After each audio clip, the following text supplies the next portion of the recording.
7 years marked the last release of a mainline Final Fantasy game that does not bear a 7 or Crisis in its name. After going through a number of interesting promotions and press tours to douse the seemingly traditional ire of the subset of fans who wish for Final Fantasy to return to its turn-based era, as well as calling out the Western gaming industry's previous history of degrading JRPGs, and wondering if the producer of Final Fantasy XIV will approve of a collab, Final Fantasy's Sweet 16 has finally graced us on June 22nd, 2023. I want to state in advance that I'm going to try my best with this review to keep the spoilers to a minimum since Final Fantasy XVI is relatively new. I tried to condense Final Fantasy XVI into the smaller format that I usually do with the other reviews, but I gotta be honest, 16 is a hefty girl. So this review can't help but be dummy thick to make sure all bases are touched, no punches pulled. Final Fantasy XVI takes place in Valistea, a region comprised of twin continents divided among 6 different nation-states. Despite its beautiful and diverse climate and geography, Final Fantasy XVI doesn't just toe the line, but steps over the line with its brutal world through the lore of bearers within Valistea. You see, a bearer is anyone with the genetic ability to use magic. That's it. There's no prerequisite to being able to use magic. You are either born with the gift or not born with it. You would think having this ability would be celebrated, given Valistea relies and use magic crystals for daily activities in a game called Final Fantasy, right? No. Bearers are given the lowest status in Valistea, vehemently shunned, persecuted, and enslaved. Bearers are treated so horrible, New York rats would probably get treated better than them. The harsh cruelties that bearers have to endure is hard to stomach. Yet there's a nuance about it that I like that goes vastly overlooked because of the uncomfortableness. Excuse me, what? Don't get it twisted, the enjoyment is not in people being enslaved. Rather, I appreciate that the nuances of magic's integrated role in Valistea, clashing with the shunning of natural magic users, highlights how hypocritical we can be as humans. To treat bearers so inhumane, while this continent ironically relies on magic, worships mother crystals, the very source of this magic, go to war with each other for the mother crystals, use dominance as practical living weapons of mass destruction, and generally reveres dominance as all of the dominants have a high position of power or are generally seen as the quote-unquote face of the nations they hail from. Perhaps it's intended to showcase how we as humans tend to fear what we cannot be or wish to achieve. So when those of equal social status are born with what we can consider to possibly be an advantageous quality, it's easy to label them as a threat. It's easy to other them. Because of magic's importance within Valistea, it sets in place the pieces needed to drive the story. And the star of that story is our protagonist, Clive Rossfield. Clive is the oldest son born into the royal family in Rosaria, who eventually realizes in his adult years that magic is a primary source of the suffering across Valistea, and pledges to create a society where everyone, including bearers, are free from magic and on equal footing via the destruction of the mother crystals. All of this ties into the overarching theme of the game, which is free will versus servitude. Dividing pivotal moments of Clive's life into sections make it easier to keep track of the story as it unfolds, and does a great job supporting the world building. After all, as people grow, so does the world around them. And Valistea, throughout the 3 decades of Clive's life, goes through multiple changes. And in turn, by playing as Clive, we get to witness how his actions change Valistea for the better, and sometimes the worse. It's not often we get main characters where we play as their aging counterparts. It's another way to effectively tell a story through the eyes of one character, and through Clive, the older he gets, the more the theme of free will versus servitude is no longer presented through a black and white lens. It evolves into complicated shades of gray in certain areas that gets even Clive involved. From here on, I'm going to use Clive's aging timelines as markers to designate between the first and second half of the game. That way, those of you who have played the game will have an idea of what I'm referencing without me having to spoil it. The bulk of the game that comprises of playing through Clive's adult years will be used to mark the 2 halves of the game, with Clive in his 20s being the first half and Clive in his 30s being the second half, as well as the third act. Speaking of which, as I previously mentioned, the first half is Clive destroying the mother crystals. The second half of the story continues with the destruction of the mother crystals, but then starts to extend beyond that to focus more on the antagonists who know the origin and true purpose of these mother crystals. The second half is when Final Fantasy XVI starts Final Fantasying. Full throttle Final Fantasying harder than ever before. Although the second half delivers on rounding off Final Fantasy XVI as a proper Final Fantasy, I thought the second half was weaker than the first in a few areas. There are multiple elements that goes into why I believe that happens to be the case. That will be explained further in this review. For now though, I'll start with the first one, which happens to be more or less the main course: the characters. The story couldn't have been as strong as it is at times without its characters. 16 has an ensemble of main supporting characters with their own respective goals, and an equally strong ensemble of side characters who are impressively fleshed out with their own backstories and personalities. As far as Clive, he's the first protagonist in all the Final Fantasy games I've played that I would consider my favorite protagonist so far. I was afraid he would be some variation of Cloud, but he pulls through in displaying a lot of individuality. He has moments where he's unsure of himself, he has moments where he jokes around. He overall learns to relax and realize he doesn't have to shoulder all of the burden of saving the world, essentially. The story, however, also couldn't have been as weak as it can be at times without the way the ensemble of characters are approached. Some of the side characters felt more fleshed out than the main cast, more than I thought there would be. The issue is that the supporting characters don't get enough spotlight to show more of themselves off, whereas the side characters often interact and banter with Clive more than a few of the main characters, who Clive has a more personal relationship with. Even when these characters are in your party, they barely interact with Clive or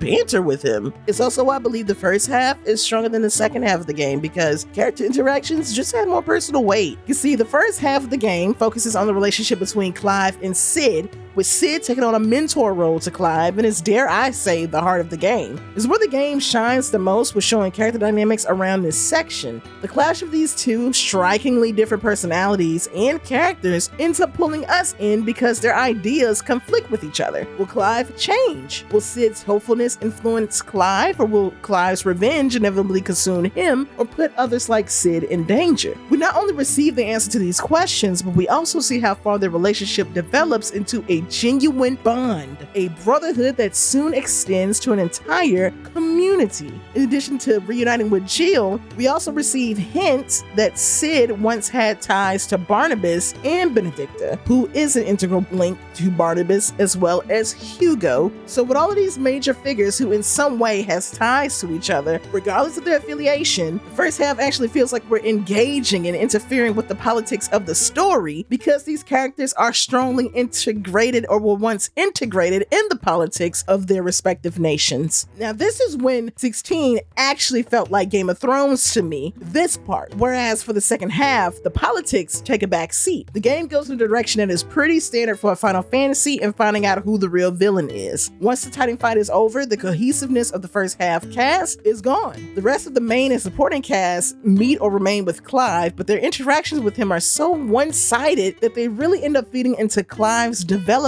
Dion's section is reserved for Dion. His backstory and issues are too exclusive to Dion himself that they don't necessarily link in some personal manner for Clive to step into Sambrecht's internal affairs. Clive travels to Sambrecht mainly to destroy the magical rock candy. As for Jill, Jill is just Jill, the love interest. After her section, you would think she would get the same treatment as Clive as far as experiencing the same amount of growth, since they both have a similar journey of wrestling with self-love. Except Jill doesn't. Hell, there was times that I forgot Jill was a goddamn dominant because she gets sent to the Shadow Realm in the writing department. If the first half was dedicated to developing Clive, I failed to see why the second half didn't dedicate itself to developing the main and supporting cast. Of course, they have their time to shine in the story to justify being labeled a main character, but the information about them is so limited and kept simple that when you start to become curious about characters like Benedicta, for example, and want to learn more about the backstory into her and Cid being connected, it's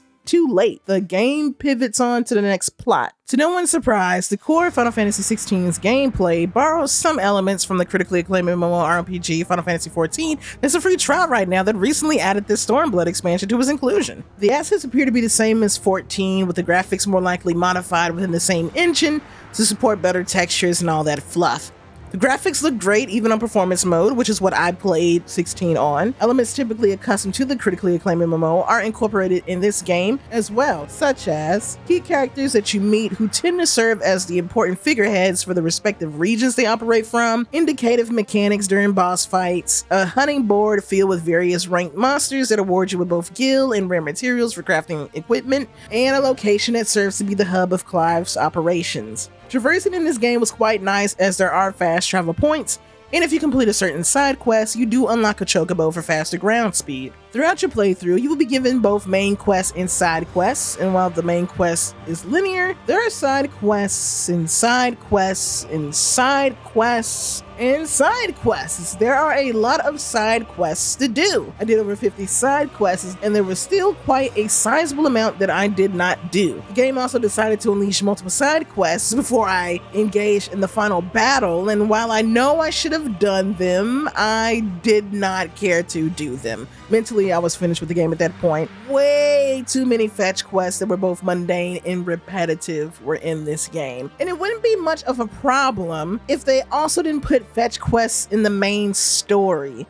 So many of these fetch quests were too similar and I just got bored. I mean, to the point I dozed off to sleep twice while playing this game. Some of the side quests definitely could have been cut out of the game, while the side quests that had branching storylines could have easily replaced some of the main quests and still wanted to send off an overpowered godlike man that transcends all beings to fetch a pail of water. And of course, while you're filling up that pail of water, you're naturally going to run into monsters. It's only natural to concern yourself about stats and skills. So let's discuss the equipment and combat system. Clive can equip one sword, one belt, and one bangle, as well as 3 additional accessories. The weapon and clothing typically gives Clive a boost in attack, health, and defense, while the accessories give a variety of boosts. From decreasing skill cooldowns to extra stat bonuses, the accessories were fun to mix and match as I kept changing my build. I only wish the weapons and clothing got the same treatment as they were pretty linear in design. By the time you gain a cool new sword, another sword that does like 3 additional attack damage quickly outdates it. This section felt very undercooked, and by undercooked, I mean the chicken is fucking raw, because I didn't like how even swords with higher rarities somehow had less damage than normal rarity swords. It's not like these blue or purple rarity swords had perks attached to them either to justify keeping them over a better normal sword. By the time I got to the final fight, I didn't feel compelled to get the strongest sword in normal difficulty. I only wanted to get the strongest sword since I was already at the end of the game and figured why not, since I enjoy the hunts. Once I got more familiar with playing the game, I was breezing through the game with my build. The deaths I did suffer were minimal, the most being due to running into Donkey's wife right here and being severely underleveled, because normal difficulty didn't give much of a challenge outside of a few battles.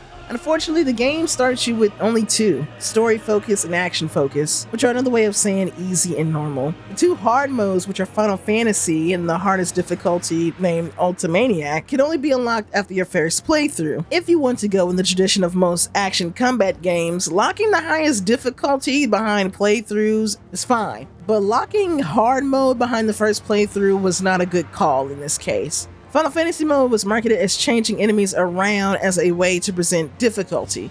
After looking up videos of Final Fantasy mode, however, it looks like late game enemies are just added early into the game and do more damage. Since your level icons and gear carry over from your last playthrough into New Game Plus, I would have preferred if Final Fantasy mode was just available at the beginning of the game. As for the combat system, 16 attempts to rejuvenate Final Fantasy with an action combat system. This style typically gives off arcade vibes with a large variety of customization with weapons and a long move list, but 16 takes a more interesting and methodical approach. It was when I started to obtain more icons and kept weaving the newly obtained powers into my playstyle that I realized I was putting too much focus on the wrong department. The real customization of Final Fantasy XVI lies in the icon powers. It's why the game gives you unlimited chances to reset all of your ability points, so you can constantly keep tweaking Clive to fit your playstyle as you progress through the game. And that's exactly what I did.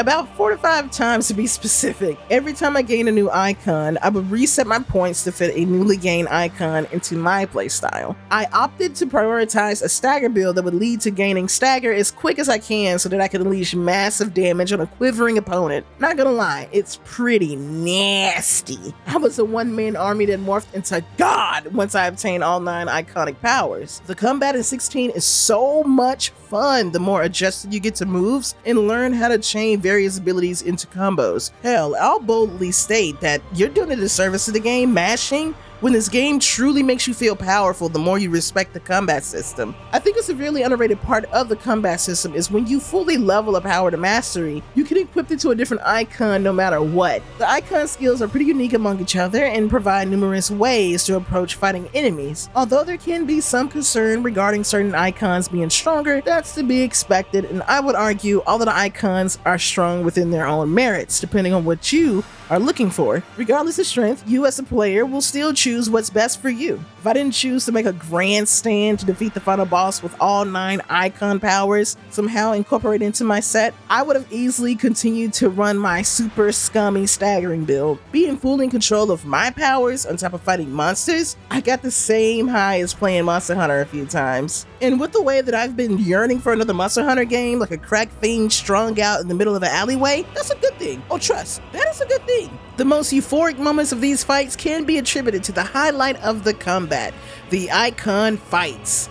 Each icon fight lives up to the stakes they present themselves during their moment in the story. Displaying a grandiose spectacle of kaiju battles that would make Godzilla's Gazussi quiver, they are a breath of fresh air when spending hours upon hours fighting mobs of enemies. They take showcasing story to a whole other level with weaving combat sequences with QTEs that only serve to transition into the next phase of the fight. Out of all the icon fights, my favorite fight would have to be Titans because, once again, I'm very well aware that I don't want to spoil anything, but trust me when I tell you that it is definitely a rocky roller coaster ride. Despite my overall enjoyment of 16, there were a number of issues I had with 16 that withheld this game from being as good as it is to even better. I've touched on some of my qualms leading to this section, but those were the pre-show, the red carpet walk. When it comes to the critique section, I gotta rip the band-aid off. First, let's get into the elephant of the room. The question of, is this a true Final Fantasy game? Before the game came out, a growing concern that had even Yoshi P himself up at 4 in the morning making PowerPoint presentations like a depressed college student is how strikingly different this Final Fantasy entry is from its predecessors. This doesn't play like Final Fantasy. This isn't a JRPG. Was being thrown around quicker than Waka thinking about an ethnic slur. It goes without saying this game is a Final Fantasy, and this game is an RPG made by the Japanese company who created Final Fantasy, and the creator of Final Fantasy himself acknowledges 16 as a Final Fantasy game, so there's no room for debate. But what I've long noticed when it comes to people complaining online, on the internet, into the cyberspaces, is that they tend to suck at explaining the how or the why of their positions beyond shallow reasons. We all have various ideas about what constitutes a Final Fantasy game, and even Yoshi P in a recent interview expressed his personal opinion of what a Final Fantasy game is to him. So I took a step back and reflected on what makes Final Fantasy at its core Final Fantasy. After all, 16 has a Cid, it has a ship, we do fight God or some God equivalent being. There is a melting pot of political, social, philosophical, and religious themes that build the backbone of the story. Above all else, it's a series that's always figuring out how to reinvent itself in the midst of modern gaming. So what's the matter with 16? I think what people are trying to say through the rabies-infected foam in their mouths is that this Final Fantasy lacks certain elements that we not only associate with Final Fantasy, but was practically popularized by Final Fantasy. The party system in FF16 is more for show, and instead of the player directly playing as the other characters, the party members are NPC assistants. Torgal can be commanded, but his kit is extremely limited. There's also no elemental and status weak resistance system with enemies that I could actually see encouraging people who were already a bit weary of the combat system or complacent in sticking to a specific build to play around more with various icon loadouts and abilities to deal with certain enemy types. Due to a heavy in-game spoiler, it justifies why you only play as Clive, as the game's design ties into mainly telling Clive's story, and I respect it, but personally, I would have liked a fully playable party that's done in the style of Tales of Arise, where you can switch to playable party members at any time. because most of the time, when people were in my party, I watched them getting folded like an omelet more than I actually saw them being helpful. The game also has no mini games to break the monotony of the story, which is weird considering Square Enix RPGs tend to have at least one. We at least expect a fishing minigame to damn near be given. This game needed something to give people a break from the endless fighting, as fun as it is, because I got bored. The game had nothing else to offer to actively keep me engaged. All there is either main quest, side quest, hunt, or these challenges. Maybe it's because of how serious the plot is, but let's be honest, who gives a damn when games like Nier, Yakuza, and even The Witcher 3 all have at least one minigame so that you can take a momentary break from the story. All Final Fantasy XVI offers other than story is fight, talk to people, fight, shopping trip, fight, pick flowers, and fight. Like, damn, we couldn't get triple triad at least? It felt like this game couldn't necessarily decide whether to go all in on action combat or all in on the RPG side of things, which is why it's getting criticisms from a lot of different groups who have a certain expectation when it comes to both genres. So when RPG fans are upset that this game is lacking in the RPG department, I can't fault them. Likewise, when action combat fans are annoyed at sitting through cutscenes to get to the gameplay, I can't fault them. Although I enjoy both RPGs and action combat games, this game being a fusion of the two does have its flaws in limiting what makes these two genres unique. I already touched on what the RPG side of FF16 lacks, while the action combat side felt held back with making icon abilities parts of builds, whereas if this was a true action combat game, all of these moves would have been available right at the start with no need for a build. All you would have to do is just simply collect enough material or collect enough money to unlock the move. Surprisingly, seeing people's complaints and trying to understand the vitriol actually helped me understand why I myself did not walk away from finishing 16 feeling satisfied despite enjoying it overall. It was because I realized Final Fantasy XVI felt like a watered down Final Fantasy game overall. It's to be expected when the marketing for this game was not ashamed to admit they wanted to appeal to a casual audience that had never played Final Fantasy before. It reminded me of the growing concern that the fighting game community tends to have regarding fighting games simplifying mechanics to make the game less intimidating for beginners. And the problem that comes with that is when you make it easier for beginners to play, you also make it easier for those who are experienced at fighting games to win more, resulting in veteran players probably feeling as if they aren't being challenged enough. 16 follows a similar path in that if it's made to be easily digestible for a casual audience, you make it easier for non-casuals to see where 16 lacks in being an RPG, an action combat, and snowballs the ever so evergreen Final Fantasy discourse that each new Final Fantasy game experiences against previous Final Fantasies. In 16's case, it was easy to see that 16 is just Final Fantasy XIV repackaged. And don't get me wrong, I like 14. I enjoyed my time with FF14. It's a great MMO that has a unique rags to riches backstory of how it came to be Square Enix's most successful video game, let alone, I would argue, the most successful Final Fantasy after having a launch that flopped harder than No Man's Sky. So it's no surprise the next mainline FF entry would be a more focused single-player version. Hell, my physical copy of 16 came with a 14 advertisement. And granted, 16 offers the best of what 14 has, which is a great ensemble of cast and a great story. But when you create a watered-down version of your most successful game in design, not only does it share the best of what its progenitor offers, but it also shares its faults. And I'll be the first one to say there are a bunch of components in Final Fantasy XIV that I do not want to see in a single-player Final Fantasy game. For one, 16 inherits 14's tedious and excessive side quests. It also inherits 14's stinginess with money. The hell do you mean this zone costs us 40,000 gil, but you're paying me 50 gil from a side quest? Hell, I'm about to join the writers and actors on strike. Not to mention the construct of 16's story falls in line with how the story to 14's expansions seem to be approached. In the first half, there's a true villain who conflicts against the Warrior of Light's unfolding story, and in the second half, there's the main villain that's generally stronger, a bigger threat to humanity, and hinted at throughout the expansion.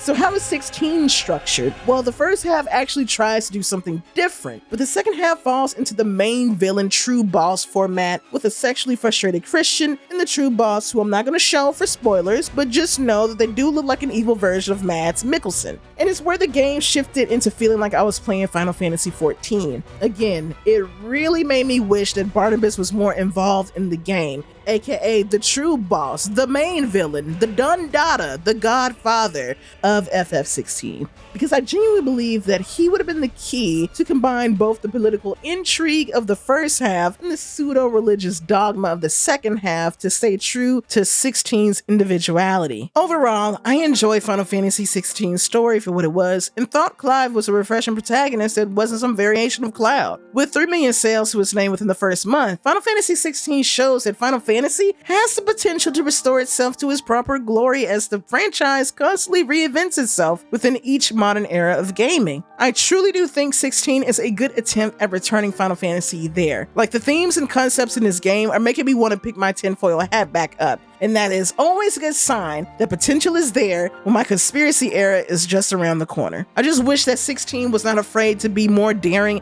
and confident in the new direction that it wanted to go in. In the same manner as God of War Ragnarok, 16 just felt safe. When it dared to actually try something different and take risks, it had my attention. I just wish it didn't lose my attention falling back on relying on 14's formulaic structure. Fortunately, since I seem to have really great timing when I work at a review, the game I'm reviewing always tends to get an update. And very recently, there was an update showcase video of him by Yoshi P himself, where he confirmed a multitude of updates coming to FF16. The first one being free outfits for Clive, Jill, and Torgal that's available to download off the PlayStation Store right now, the PC version being under development, and 2 upcoming paid DLCs to add on to Final Fantasy. It actually makes me glad that that update showcase video did come out around the time that it did, because honestly, I was gonna say I don't really feel compelled to recommend Final Fantasy. And it's not because Final Fantasy is a horrible game or something. And the truth is, I don't hate this game. Rather, I finished the game feeling more unimpressed at the end than I felt impressed at the beginning. So here's the hoping that the DLC will actually make me change my mind as far as how I feel about FF16, if it means that the DLC will do justice in spotlighting and developing other characters outside of Clive. And with that, that concludes my review for Final Fantasy XVI. Please, if you made it to the end of this video and you enjoyed this video, make sure to click on the like button. It doesn't matter if you can't see the dislikes, just click on the like button anyway. And don't forget to subscribe to the channel if you are new to the channel, as I have a bunch of other various video game reviews and video essays planned. Mama has been busy in the studio writing script after script after script so that I can stockpile and have this stuff available for y'all in a more consistent fashion. I'm a one-person army, please. All I ask is just be patient with me. Also, if you play Final Fantasy XVI for yourself, please don't be shy to leave a comment down below and give me your experience of what you got out of Final Fantasy XVI, what you enjoyed, what you didn't like. I'm curious to hear y'all thoughts as well, because sometimes I tend to think that I'm going too hard on a game, and I don't try to go hard on a game just to be like these other people out here that want to just dislike a game just to dislike it. Like, I don't do this shit for shock value or to get clickbaity and be like these other weirdos out here that just want to like perpetuate console wars and all that shit. I just do it because I love playing video games. I love video games, and I love respecting video games as a piece of art. So until the next video, please make sure to stay safe, stay healthy, peace.